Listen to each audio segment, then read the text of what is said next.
So those who are anxious, those who are in trouble, they learn this path in a very simplistic manner. We don't need a stress ball. So our stress ball is the name of the Lord. That's it.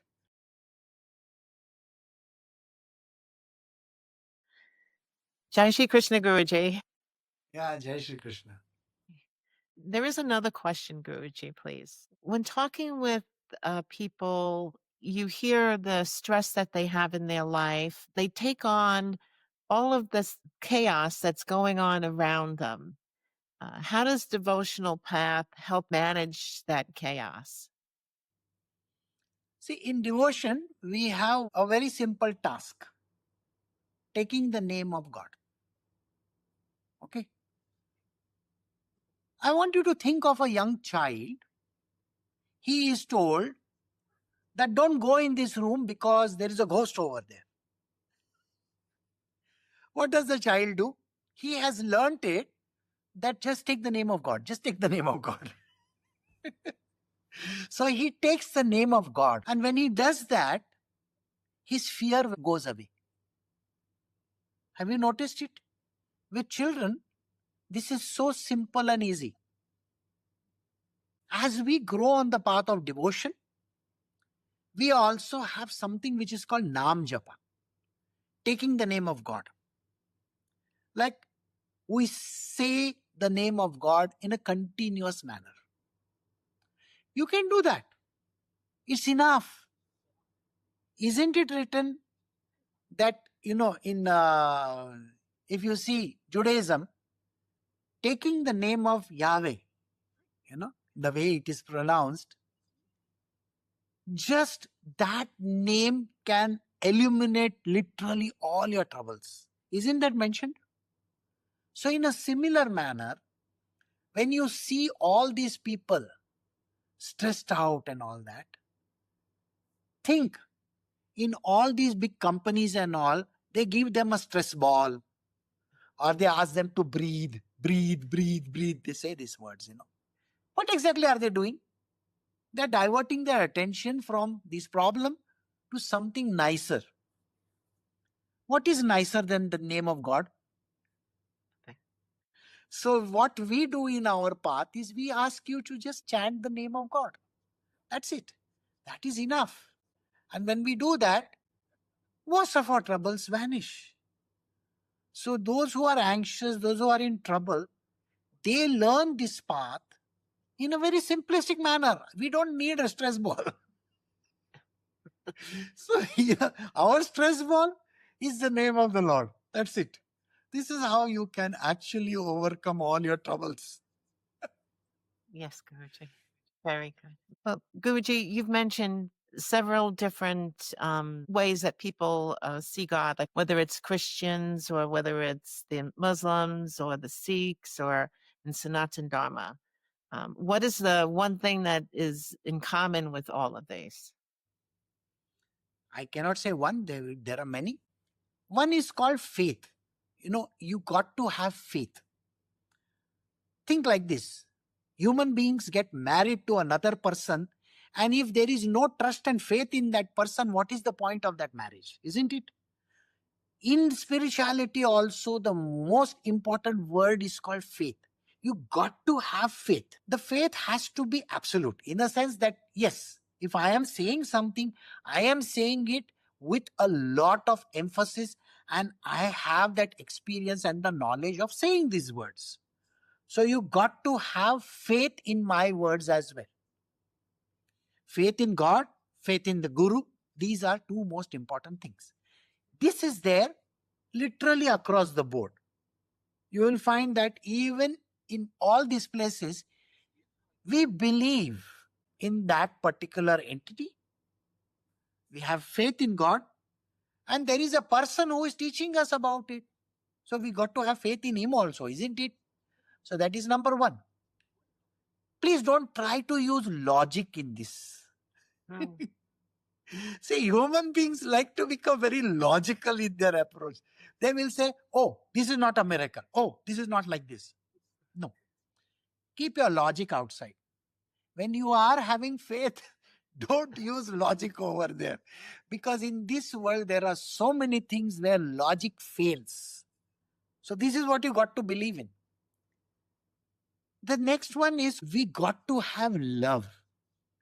The word common across the board is love for the divine. We have to have that love for God. You may believe in any divinity, does not matter. It really doesn't matter. At the end of the day, everything reaches one only.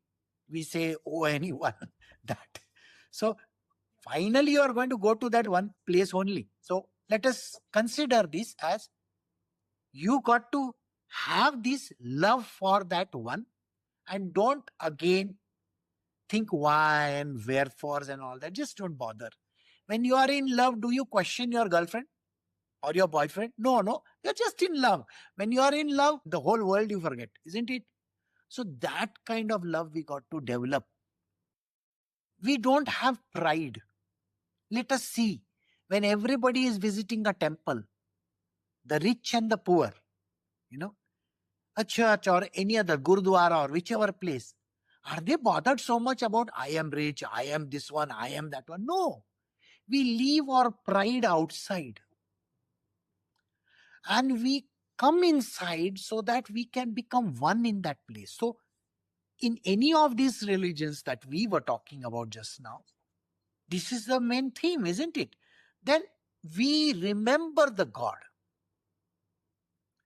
Our remembrance is in terms of prayer, songs, hymns.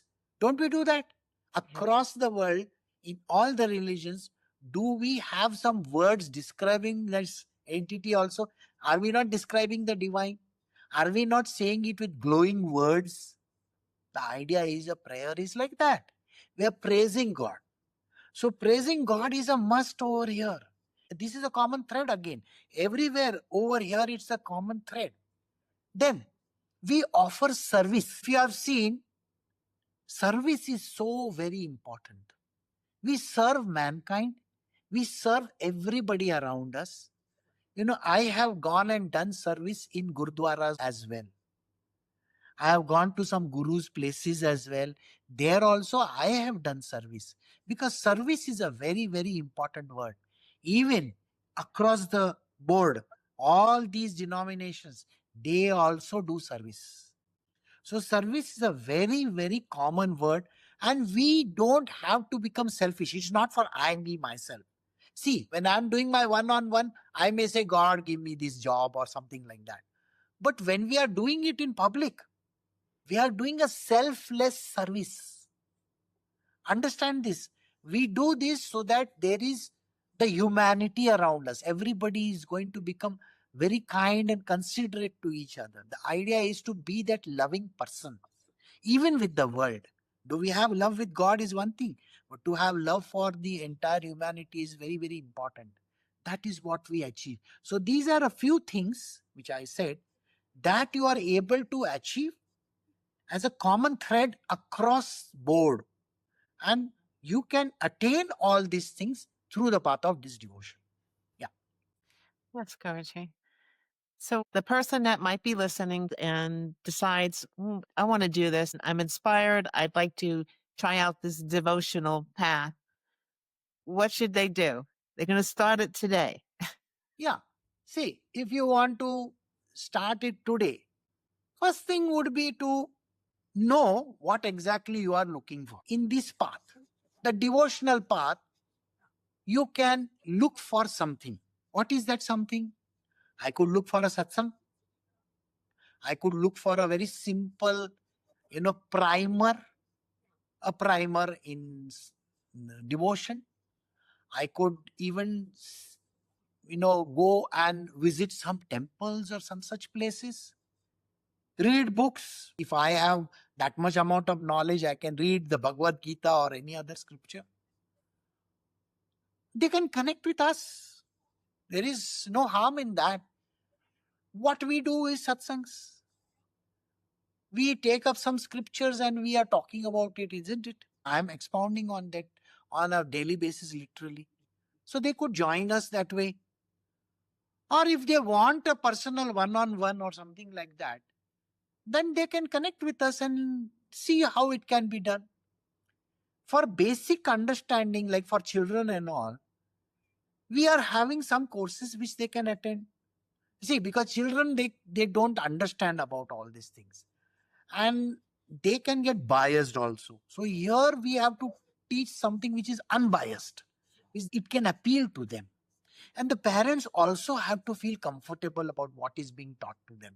So the idea is to give them that very simple thing about God and how this world is. So any which way, you can follow any of these things and still be a part of the devotional path. Yes, Guruji. So when you said that they could read a primer, they could get a spiritual primer, what would be an example of a primer that one could pick up and start to understand? See, when I say a primer, let us say you are starting from zero base. For a person who is starting from zero base, I wouldn't recommend them any of those complicated texts. I would say, can you read simple books on God, which is storybooks. There are lots of stories. Like if you love Buddha, can you read some of these beautiful stories of Buddha? You can do that. If you are following Sikhism, then you can definitely read about your own guru. There are so many gurus that were there. You can read about their stories. They're so simple things, you can even see them in comic books and all that. You can definitely, I'm sure there will be a lot of material available. In Sanatan Dharma, we have Ramayana, Mahabharata, and all these. But please don't get biased by all those movies and things like that which appear, because that's of no use. They are trying to market something. No, you have to get an unbiased story. A story which is not going to taint your mind so much. You got to read simple stuff. So the stories are the most beautiful things. Even if you have seen Jesus Christ, he taught in parables. What is a parable? It's a simple story with a meaning. And it gives you the moral. At the end, it says, oh, you have to do this because of this reason. Simple. So, a moral story is like that. Or you could take up some kind of an activity, where you may learn from us also over here. We also do the Bhagavad Gita and all these Narad Bhakti Sutra and all that. Pick up a simple scripture, whatever that we are doing. Just listen to it. And once you get the hang of it, you can connect. Because then we can chart out a path for you. See, think like this. Most of the people are confused where to start, what to do. Yes. In this, we will actually give you an understanding that you can start from here, you can learn this, you can go in this direction. And once we design your entire plan, then we can do simple stuff and then later on slightly more complicated. It is there. We can do that as well. It is possible. So start with stories and then proceed to slightly complicated and difficult text. And then, but you need guidance, a little bit of guidance you need. Yes. Yes, Guruji. For a person who maybe has not lived a very virtuous life, or maybe they've been in trouble or are troubling others, is there any point where they can change it? Can devotion help them out? Yes, of course. Ours is a very forgiving path. Please understand this. A person does something because he is ignorant. People rob because they are ignorant. They believe that they don't have it, so they want it. Now, all this ignorance comes about because you don't have knowledge. See, think like this.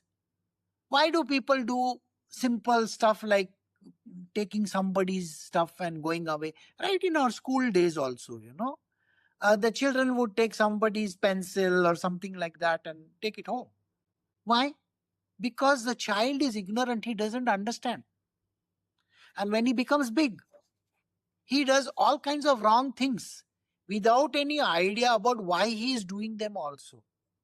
See, the thrill which you get for doing wrong is not good. So just like all the great masters from the past, they have forgiven. So God is very kind. He forgives. And there is definitely a path which is going to give you redemption as well. See, understand this. Across the board, we have this path of redemption drawn out on the devotional path, where you can definitely do certain things and become a good self.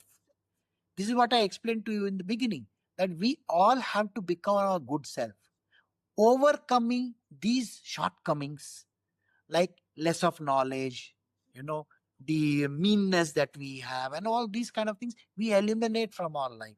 So demonic qualities are eliminated, divine qualities are put in, and that can serve you very nicely on the path of devotion. Everybody is forgiven. Yes. Yes, Guruji. Well, thank you so much, Guruji. Thank you for answering all our questions today. Thank you. If you have enjoyed this presentation and would like to be informed of new presentations, remember to like, share, and subscribe or follow. Thank you.